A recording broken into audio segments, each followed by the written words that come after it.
ఇదిగా మైత్రి మూవీస్తో స్టార్ట్ చేస్తే ఇలాంటి ఎన్నో 100s 200s 500s 1000s almost 2000 crores చూసేసిన banner వాళ్ళు ప్రతి మంత్లీ మనకేదో ఒక కొత్త రిలీజ్ వచ్చినట్టు ఒక బ్లాక్ బస్టర్ వస్తుంటుంది. సో అలాంటి మైత్రి మూవీస్ మరెన్నో విజయవంతాల సినిమాలు ఈ దీపావళికి చేసిన సినిమా సౌత్ ఒక మంచి బ్లాక్ బస్టర్ కావడం.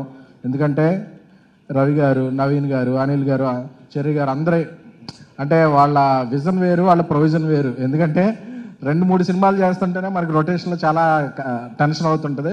బట్ వాళ్ళ ఒక 10-15 ఫిల్మ్స్ ఎట్ ఏ టైం జరుగుతుంటాయి. అందరూ కూల్గా ఉంటారు. అందుకే వాళ్ళు they are the real dudes. So one more వాళ్ళ కిరీటంలో ఇంకొక మైల్ స్టోన్ చేరినందుకు personally I'm congratulating Mythri every team member. ఇక ఫస్ట్ సినిమా ఎప్పుడైనా సక్సెస్ సాధించడం అనేది చాలా ఇది. బట్ అలాంటిది ఒక 100 కోట్ల విజయం సాధించడం అనేది చాలా రేర్ అచీవ్మెంట్. దాన్ని కీర్తి గారు, ఎందుకంటే నాకు ఈ సినిమా చూస్తున్నప్పుడు ఒక సుకుమార్ గారి సినిమా చూస్తే ఎలా ఫీల్ అవుతామో అంత ఇంటెన్సిటీ ఫీల్ అయ్యాను.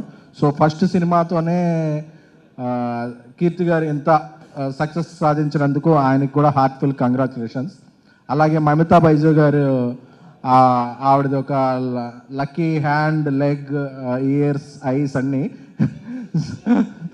సో ప్రేమలోతో మనందరం ఆవిడ ప్రేమలో పడేలా చేసుకున్నారు.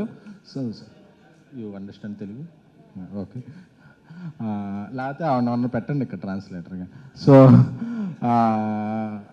అలాగే సెకండ్ సినిమా కూడా షీఈ్ వెరీ చూజీ. అంటే ఒక సినిమా తర్వాత ఏదో ఒక కాంబినేషన్లో చేసేద్దాం అని కాకుండా ఒక ఆదర్ బ్యాక్డ్ రోల్స్, నాకు ఇలాంటివి నేను చేయగలను అని చెప్పి ఆవిడ cute, sweet and she is very good performer. So అలాంటి నటీనటులు మనకి చాలా తక్కువ మంది ఉన్నారు. So I hope she will reach more heights very soon. ఎందుకంటే ఇది ఇప్పుడు 2nd ఫ్లోర్లోనూ 3rd ఫ్లోర్లో పెట్టాం. నెక్స్ట్ది ఒక 10th ఫ్లోర్లో పెట్టాలి. సో ఆవిడ ఇంకా పెద్ద హైట్స్కి వెళ్ళాలని కోరుకుంటున్నాను.